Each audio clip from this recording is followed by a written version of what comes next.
Welcome back. I'm speaking with Art Thompson, who is the CEO of the John Birch Society and has written a book called Exposing Terrorism Inside the Terror Triangle. Prior to the break, Art, we were talking about the need for when people read the news or watch television or listen to the radio, we hear terms like experts state, studies show, according to statistics, and yet none of these sources are ever cited. We're just supposed to follow along with them and believe everything they say. You believe very adamantly that we need to have some accountability in the things that we say and credibility. So how do people know where to find articles or websites that are credible? Well, first of all, I really recommend that everybody get a little balance in their news and their documentation on various things. You're automatically going to get the major news sources, but you need to search out, particularly online. We, for instance, daily have various analyses of various articles on issues and things that are going on, both in our newamerican.com, thenewamerican.com, and jbs.org. We give the background to a lot of the things that are going on in the news. From there, we link to other sources as well. Another thing that they can do is actually go to Google, or they can go to YouTube. And if they're interested in a particular thing, just give a word search in there. I would suggest, though, that they put quotes around them when they do that. Otherwise, they might be inundated with all sorts of things. I, for instance, went into the China Daily recently, which is the official communist newspaper of China. And I was looking for the term, the New World Order. Well, I got 880 pages, 10 on a page, that I had to wade through, but I couldn't put quotes around it to make it any different. And I gleaned a number of things out of there on that. Now, that was time consuming. It took me a couple of hours to do that. But you can do that if you want to research a subject, even a product. You can go on and ask how to buy a mixer, for instance, on YouTube. You'd be amazed at how many videos will come up to tell you that this mixer is best, or give you a study on all mixers. What about Snopes? How do you check out Snopes, some of these to make sure that the accuracy is? Well, Snopes we do use, but I have to tell you that Snopes is 90% maybe. Okay. Well, that's better than that. Yeah. Once in a while they are not correct. Okay. Most of the time they are, but once in a while they're not correct. Anyone else that you can think of that would be a good second? No, all I can say is take time. Okay. Even Wikipedia, for instance. There's an example that I'm going to use tonight of an individual that if you read his biography in Wikipedia, he sounds like a really nice fellow. He's a communist terrorist. Okay. But they never say that in Wikipedia. They never tell you why he served time in prison. And he was just a political protester, so they threw him in prison. Well, no, that's not why they threw him in prison. They threw him in prison because his house was full of grenades, rifles, and they were going to launch a communist terrorist campaign. Yeah, I've read some stuff in Wikipedia where it seems more like a person's opinion rather than a fact. That's true. But nonetheless, the point I'm trying to make on it is they'll become diverse. Look at all places. Take a little time. If it really is interesting to you, or of interest to you rather, then take a little time.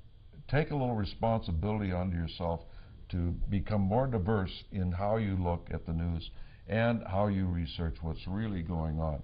And again, go to jbs.org, and we link to a lot of places. Okay, that's helpful. And you know, we're not asking anybody to believe anything that anybody is saying without doing the research. In fact, what we're trying to do is encourage you to do your research and take the responsibility to make sure that you understand these things and have researched them well. By the way, there is a new website we've just come up online with, and that's Exposing Terrorism, exposingterrorism.com.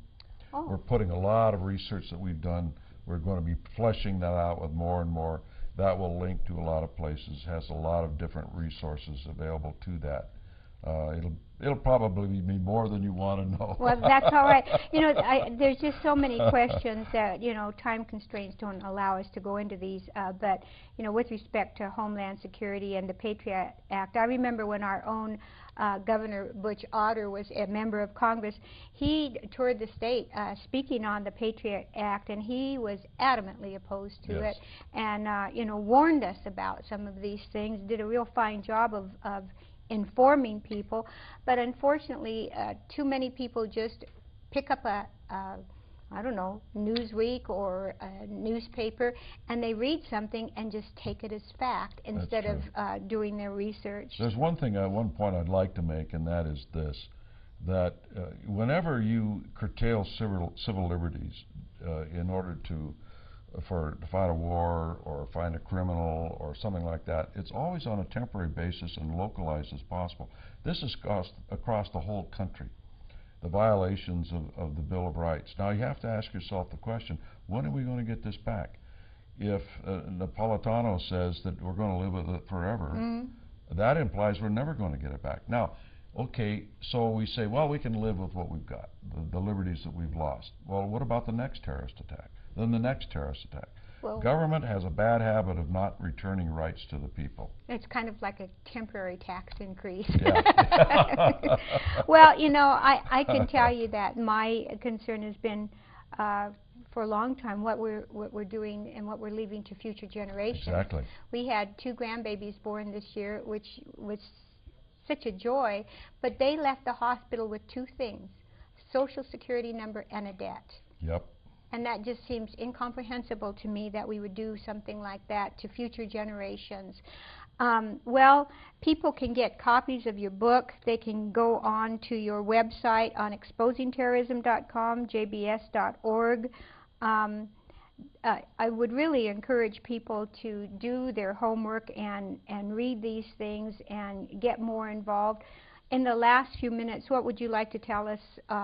I know you're giving a speech. By the time this is aired, your speech will have been given, but you will be giving it in other places as well. Yes, I'll be giving it all over the country.